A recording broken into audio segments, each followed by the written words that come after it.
सभी भाइयों एवं बहनों को नमस्कार। स्वागत है आपका आपके अपने चैनल शुक्ला जी एजुकेशन में। और हम लेकर के आ गए हैं आपके लिए आरआरबी एनटीपीसी एग्ज़ाम 2025 12 जून सेकेंड शिफ्ट का एग्जाम एनालिसिस।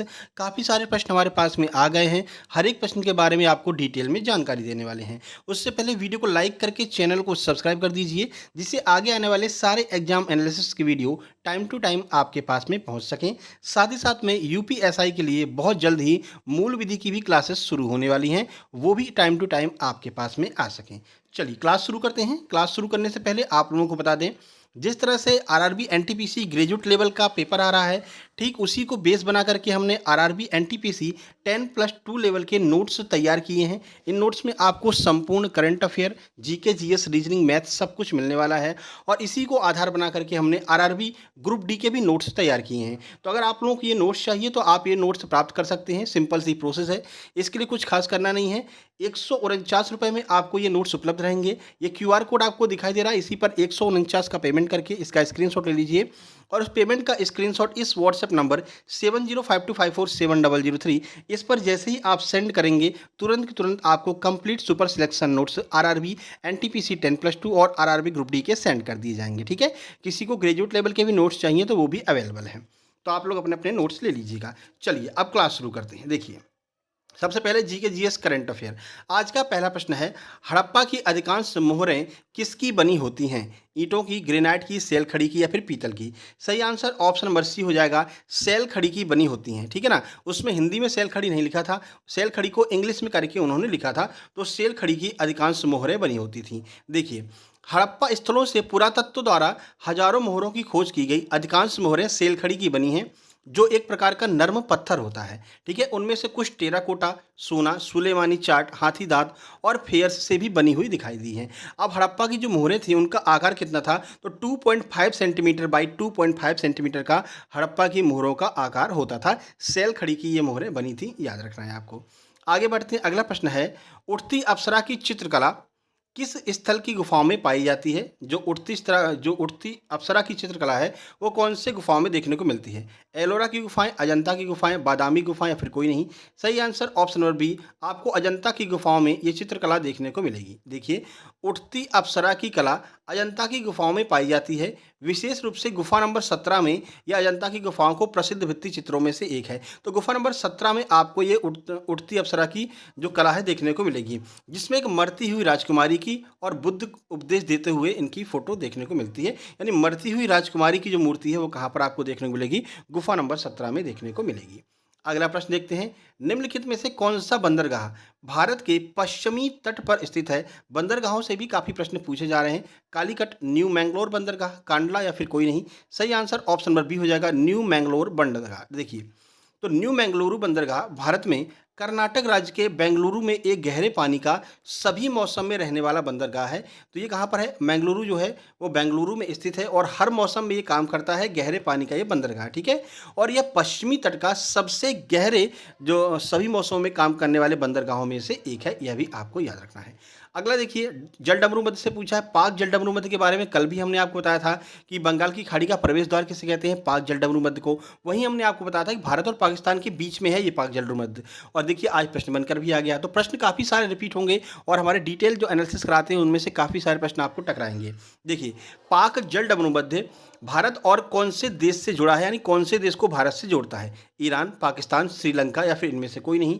सही आंसर हो जाएगा ऑप्शन नंबर सी, भारत और श्रीलंका को जोड़ने का काम पाक जल डमरू मध्य के द्वारा होता है। अब आप लोगों को ध्यान रखना है, भारत पाकिस्तान का पूछ सकते हैं। Bharat Pakistan red Cliff line के द्वारा जुड़ता है।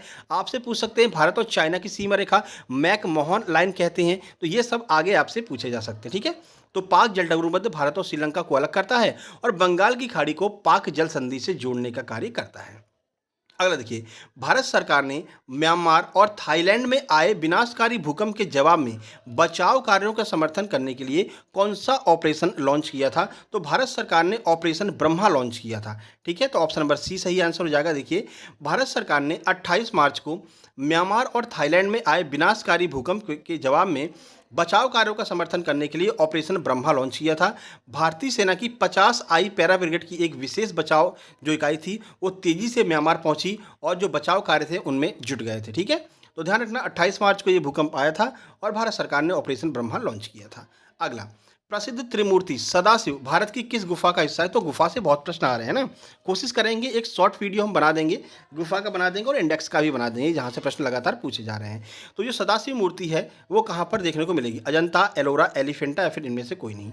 सही answer option number C, Elephanta की गुफाओं में देखने को मिलेगी आपको। देखिए, तो प्रसिद्ध त्रिमूर्ति सदाशिव जो 3 मुख वाले शिव की एक विशाल मूर्ति है, भारत की एलिफेंटा गुफाओं का हिस्सा है। ठीक है, इसमें भगवान शिव की 3 मुख वाली मूर्ति देखने को मिलती है। हिंदू पौराणिक कथाओं का एक महत्वपूर्ण हिस्सा है। एलिफेंटा गुफाएं यूनेस्को की विश्व धरोहर स्तर में भी शामिल हैं और भगवान शिव को समर्पित है। आगे पूछ सकते हैं कि जो एलिफेंटा की गुफाएं किसको समर्पित हैं? भगवान शिव को समर्पित है। अगला प्रश्न, मानवता के लिए एक धर्म, एक जाति और एक ईश्वर, ये सिद्धांत किसके द्वारा दिया गया था? ज्योतिबा फुले, महात्मा गांधी, श्री नारायण गुरु या फिर इनमें से कोई नहीं। सही answer option number C, Shri Narayana Guru हो जाएगा। देखिए, श्री नारायण गुरु ने लोगों के मन में अद्वैतवाद का वास्तविक संदेश वापस लाए, जिसमें उन्होंने कहा मनुष्य के लिए एक जाति, एक धर्म और एक ईश्वर के रूप में जीवन एक शक्तिशाली व्यवहारिक दर्शन में तैयार किया गया है। यानी सबका ईश्वर एक है, सबकी जाति एक है और सबका धर्म भी एक है। ये श्री नारायण जी के द्वारा कहा गया था। अगला देखिए, किस आयु तक के बच्चों को किसी कारखाने, खदाने या फिर खतरनाक कार्यों में नियुक्ति से प्रतिबंधित किया गया है? सही आंसर 14 वर्ष। 14 वर्ष तक के जो भी बच्चे होंगे उनको आप किसी भी कारखाने में नहीं लगा सकते हैं, किसी भी खतरनाक कामों में नहीं लगा सकते हैं। ठीक है ना, ये उनके मौलिक अधिकार का हनन होगा। ये 14 वर्ष इसका फिक्स एज रखी गई है। अगला है, एक पुस्तक है पेरिप्लस ऑफ द एरिथ्सियन। ये पुस्तक कब लिखी गई थी? तीसरी सदी, दूसरी सदी या फिर पहली शताब्दी, चौथी शताब्दी? सही आंसर ऑप्शन नंबर सी, पहली शताब्दी में लिखा गया था। देखिए, अब इस पुस्तक के बारे में थोड़ी सी जानकारी देख लीजिए। तो ये जो पुस्तक है ये ग्रीक भाषा में लिखी गई थी और इसका लेखन एक ग्रीक व्यापारी ने किया था जो मिस्र में रहता था, इजिप्ट में रहता था। यह पुस्तक प्राचीन दुनिया में व्यापार और नौवहन के बारे में जानकारी, देखो अगर व्यापारी लिखेगा तो व्यापार के बारे में ही बताएगा, भैया कैसे व्यापार होता था, कैसे नाव चलती थी, कैसे क्या होती थी। तो नौवहन और व्यापार के बारे में ये जानकारी देती है। अगला प्रश्न, विंडो में स्थायी रूप से किसी फाइल को डिलीट करने की शॉर्टकट की क्या है? शॉर्टकट की से भी प्रश्न पूछे जा रहे हैं। डिलीट करेंगे F3, F4, shift plus delete. सही आंसर ऑप्शन नंबर डी हो जाएगा, शिफ्ट प्लस डिलीट। देखिए ध्यान रखना, इस डिलीट में क्या होता है, ये हमेशा के लिए हट जाती है, आप अंडू नहीं कर सकते हैं दोबारा से। तो शिफ्ट प्लस डिलीट हमेशा के लिए कोई भी चीज़ को डिलीट करने के लिए करते हैं। देखिए, अपने कीबोर्ड पर आपको डिलीट की दबाते समय शिफ्ट की दबाए रखें। आपको यह पुष्टि करने के लिए कहा जाएगा कि आप फाइल या फोल्डर को हटाना चाहते हैं, क्योंकि दोबारा अंडू नहीं कर सकते हैं। जैसे ही आप शिफ्ट की दबाएंगे वो पूछेगा भैया आप इसको डिलीट कर रहे हो लेकिन इसको दोबारा प्राप्त नहीं कर सकते हो, कर दें कि नहीं कर दें? तो हम कहोगे कर दो, ओके पे क्लिक करते ही ये डिलीट हो जाएगा, है ना, और फिर वो हमेशा के लिए डिलीट हो जाएगा। और देखो, डिलीट होने वाला जो मटेरियल होता है या फिर कोई मटेरियल अगर आप कॉपी करते हैं तो वो कहाँ पर जाता है? तो कॉपी किया हुआ जो मटेरियल होता है वो क्लिप बोर्ड में जाता है, ध्यान रखना, क्लिप बोर्ड में। और जो एक बार डिलीट हम करते हैं वो रिसाइकिल बिन में जाता है। ये भी आपको ध्यान रखना है, आगे आपसे प्रश्न यहाँ से बन सकता है। अगला प्रश्न, अनुच्छेद 2 और 3 में संशोधन करने के लिए संसद में किस प्रकार के बहुमत की आवश्यकता होती है? ऑप्शन नंबर सी नहीं होगा, साधारण बहुमत से ही आप यहाँ पर 2 और 3 में संशोधन कर सकते हैं। तो सिंपल मेजोरिटी, साधारण बहुमत इसका सही आंसर हो जाएगा। ठीक है, देखिए इसके बारे में आपको जानकारी होगी भैया, 2/3 बहुमत की आवश्यकता होती है। देखो, अनुच्छेद 2 और 3 में संशोधन के लिए संसद में विशेष बहुमत की आवश्यकता होती है। ठीक है, तो कहीं कहीं पर विशेष है लेकिन ज़्यादातर लोगों का यही कहना सर साधारण है। अब ये थोड़ा सा कन्फ्यूजन वाला प्रश्न है, इस पर देखो क्या करता है, मेरे हिसाब से साधारण ही सही होगा। इसका अर्थ है संसद के दोनों सदनों में प्रत्येक में कुल सदस्यों के बहुमत और उपस्थित मतदान करने वाले सदस्यों के 2/3। अब इसको इतना पढ़ने की आवश्यकता नहीं है ना, कन्फ्यूजन हो जाएगा आपको। सही आंसर साधारण बहुमत हो जाएगा। आगे बढ़ते हैं, पानी का त्रिक बिंदु आपसे पूछा गया था कि पानी का त्रिक बिंदु कितना होता है? तो यहाँ पर अभी बताया गया है, लोगों ने कमेंट किया कि सर वहाँ पर सेंटीग्रेड में पूछा था, तो 0.01 सेंटीग्रेड हो जाएगा, है ना। बाकी देख लेते हैं। देखिए, वह ताप और दाब जिस पर किसी पदार्थ की ठोस, द्रव एवं वाष्प अवस्थाएं संतुलन में होती हैं त्रिक बिंदु कहलाता है और इसका मान 273.16 केल्विन या फिर 611.2 पास्कल होता है। सेंटीग्रेड में बात करें तो 0.01 सेंटीग्रेड हो जाएगा। आगे बढ़िए, भारत के राष्ट्रपति किसकी सलाह पर कार्यकाल पूरा होने से पहले लोकसभा को भंग कर सकते हैं? तो प्रधानमंत्री की सलाह पर। प्रधानमंत्री की सलाह पर ये टाइम पूरा होने से पहले लोकसभा को भंग कर सकते हैं। देखिए कौन से आर्टिकल में कहा है, तो भारतीय संविधान के अनुच्छेद 74 के अनुसार राष्ट्रपति प्रधानमंत्री और उनकी मंत्रिपरिषद की सलाहकारी में कार्य करेगा। भारत के राष्ट्रपति के पास अपने दम पर संसद को भंग करने की ऐसी कोई शक्ति नहीं है, लेकिन प्रधानमंत्री और उनकी मंत्रिपरिषद अगर ये कहती है कि कुछ प्रॉब्लम्स आ रही हैं, आप इसको भंग कर दीजिए, तो वो भंग कर सकते हैं टाइम से पहले। भारत का सबसे पश्चिमी बिंदु, कहीं कहीं पर बताया गया भारत का सबसे पश्चिमी गांव पूछा गया था, तो चाहे गांव पूछें या बिंदु पूछें, दोनों का आंसर आपका गुहार मोती होगा। गुहार मोती ऑप्शन में भी था। अब हम चारों आपको बता देते हैं। देखिए गुहार मोती भारत का सबसे पश्चिमी बिंदु हो जाएगा, जो कि गुजरात के कच्छ जिले में है। ठीक है, एक छोटा सा गाँव है, ये दिया गया है। भारत का सबसे उत्तरी बिंदु इंदिरा कॉल हो जाएगा। सबसे पूर्वी बिंदु अरुणाचल प्रदेश हो जाएगा, और इंदिरा पॉइंट जो है वो सबसे दक्षिणी बिंदु हो जाएगा। अरुणाचल प्रदेश में गांव पूछे तो किबीथू, ध्यान रखना, किबीथू जो है अरुणाचल प्रदेश का किबीथू, ये सबसे पूर्वी बिंदु हो जाएगा। आगे बढ़िए। नेताजी सुभाष चंद्र बोस की 128वीं जयंती पर पराक्रम दिवस किस ऐतिहासिक स्थल पर धूमधाम से मनाया गया, तो बाराबाती जो किला जो कटक में स्थित है, यहाँ पर नेताजी की 128वीं जयंती मनाई गई। और नेताजी सुभाष चंद्र बोस की जयंती को हम पराक्रम दिवस के रूप में मनाते हैं, यह भी आपको ध्यान रखना है। चलो, बाराबती कटक में मनाया गया। अगला प्रश्न देखिए, करंट अफेयर का प्रश्न है। प्रख्यात निर्देशक अपर्णा सेन को भारतीय सिनेमा में उनके योगदान के लिए किस पुरस्कार से सम्मानित किया गया है, तो इनको सत्यजीत रे लाइफ टाइम अचीवमेंट अवार्ड से सम्मानित किया गया है अपर्णा सेन को। अगला प्रश्न, नर्मदा नदी के उत्तरी भाग को क्या कहा जाता है, बहुत बढ़िया प्रश्न पूछा गया है। देखिए तो नर्मदा नदी के उत्तरी भाग को हम विंध्य पर्वतमाला कहते हैं, आपके ऑप्शन में भी था। देखिए अब और देख लेते हैं। नर्मदा नदी मध्य भारत में सतपुड़ा और विंध्य पर्वतमालाओं के बीच में बहती है। ठीक है, और ये कहाँ से बहती है, तो ये ऐसे बहती है पूरब से पश्चिम की ओर, अरब सागर में जाकर के गिर जाती है। इसी के पैरेलल ताप्ती नदी भी बहती है, ये भी आपको ध्यान रखना है। ठीक है, नदी देखो, नदी उत्तर में विंध्य पर्वतमाला और दक्षिण में सतपुड़ा पर्वतमाला इसके दक्षिण में स्थित है, उत्तर में विंध्य पर्वतमाला है। आपसे उत्तर की पूछ लिया है, आगे दक्षिण की पूछ सकते हैं। यह नदी पूर्व से पश्चिम की ओर बहती है और अरब सागर में जाकर के मिल जाती है और एस्चुरी का निर्माण करती है, यह भी आपको ध्यान रखना है।